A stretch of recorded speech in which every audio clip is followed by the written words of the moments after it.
1962年，中朝边界鸭绿江畔人头攒动，在众人期待的目光里，两国的边界线最终确立。然而，结果却令许多人大跌眼镜，中国竟然甘愿让出2个岛屿交给朝鲜，为此甚至牺牲了鸭绿江的出海口，仿佛做了一笔不划算的买卖。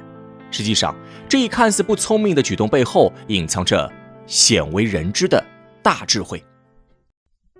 翻开地图，在我国的最北端有一条无法忽视的神奇河流鸭绿江。鸭绿江全长795千米，一路向西南前进，汇聚了众多支流，最终在辽宁省的东港市流入海洋。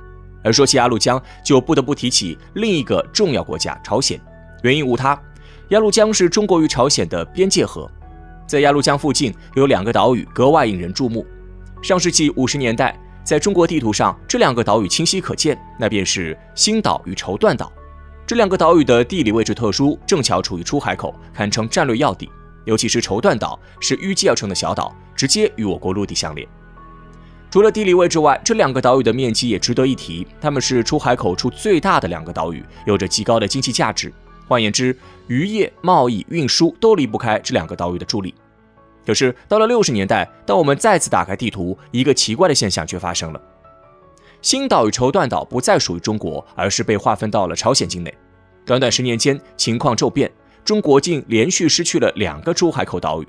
更让人感到惊讶的是，这竟然是中国自己的选择。换言之，中国拱手相让，放弃了星岛与绸缎岛，将它们送给了朝鲜。那么，中国为何要这么做呢？这一切还得从2座小岛的历史说起。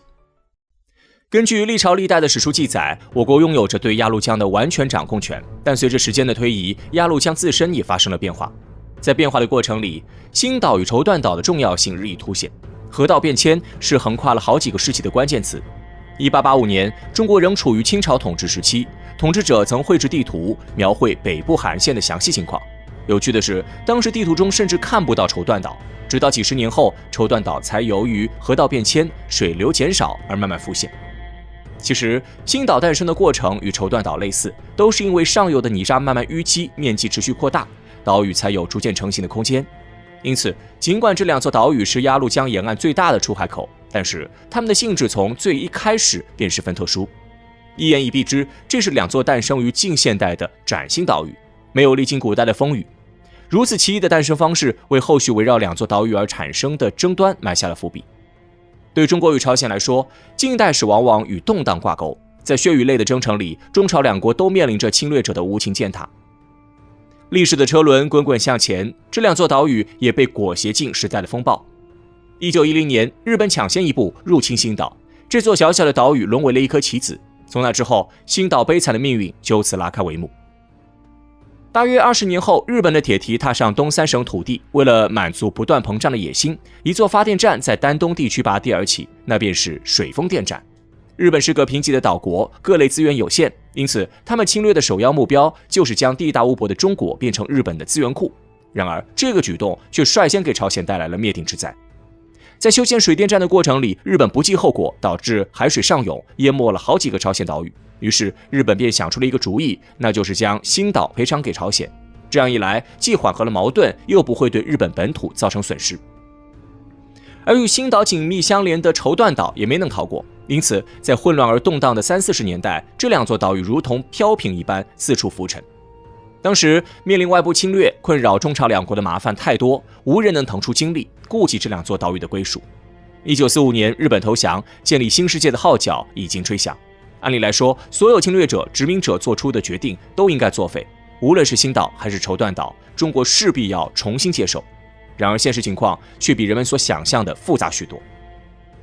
受多重因素影响，直到1962年，中国与朝鲜才坐下来商讨这2座岛屿的归属问题。尽管从法理层面来说，这2座岛完全属于中国，但是历经漫长演变，岛屿已经和朝鲜人民的生活息息相关，无法在短时间内切断联系。因此，在友好协商后，中朝决定重新勘探地界，确立边界线。更难得的是，身为大国，中国并未仗着身份欺负朝鲜，反倒是主动让步。根据国际惯例，国界线一般按照河流的主航道划分，很明显，这对中国更加有利。但是关键时刻，中国却提出换一种方式，那就是以耕地为依据。其实这种划分方式最大限度保护了民众利益，让民众不必放弃辛勤开垦的土地。于是商议过后，鸭绿江沿岸的大部分岛屿都被划分到了朝鲜名下，其中就包含了新岛与绸缎岛。中国的这一决定让许多人尤为不解，称中国做了亏本买卖，让出了太多利益。那么事实当真如此吗？从表面上来看，中国的确是亏了。新岛与绸缎岛是鸭绿江最具潜力的出海口，蕴含着无限的经济价值。谁拥有这两座岛屿，便意味着谁在发展经济上抢占了先机。况且，中国不仅让渡出了两座岛屿，还主动提出要和朝鲜共同使用与管理鸭绿江。在划定边界问题上，中国十分低调，事事为朝鲜考虑，仿佛抛弃了自身利益。可实际上，从长远来看，中国赚大了。其实，中国更加看重长远利益，而非眼前的仨瓜俩枣。当时影响中国决定的最重要因素，其实并非经济，而是政治。新中国成立后，我国开始在国际舞台上崭露头角，外交迎来新局面。最开始，中国奉行一边倒的外交政策，与苏联交好。身为社会主义阵营的一员，中国与朝鲜的关系自然也不差，因此在处理敏感的边境问题时，需要格外谨慎小心。在此前提下，鸭绿江沿岸两个岛屿的归属才一再搁置，只为等待良机。然而到了50年代末，周边的外交局势却更加复杂起来，中国与苏联产生摩擦，许多重大工程因此停摆，而朝鲜与苏联的关系依旧密切，中国的处境微妙而尴尬。倘若在这种时期，中国与朝鲜对立，强硬地收回两个岛屿，很可能令中国腹背受敌，面临巨大的外交压力。60年代，中国与西方也处于相对僵持的外交关系里，无法再承受多出一个敌人的压力。中国必须在艰难的经济丛里为自己营造相对稳定的国际环境，只有这样才能满足内部建设的需求，积攒实力。为了长远发展，中国选择了让步，利用这两座岛屿打开了与朝鲜的友好交往之门。事实证明，中国的选择是正确的。实际上，在抗美援朝战争后，中朝便建立了一种特殊的友谊。中国用实际行动维护了这份友谊，令其延续至今，发挥着积极的作用。而历经千帆后，中国在鸭绿江沿岸的经济利益也将以另一种方式实现。一来，中国海岸线绵长，这两座岛屿并不是唯一的入海渠道，中国通过开发其余出海口，弥补了这两个岛屿产生的空缺，从而避免了经济损失。二来，中国也积极与朝鲜协商，寻求携手共赢的方式，两国将围绕鸭绿江展开一系列合作。因此，从长远来看，中国在该地区的经济利益不减反增。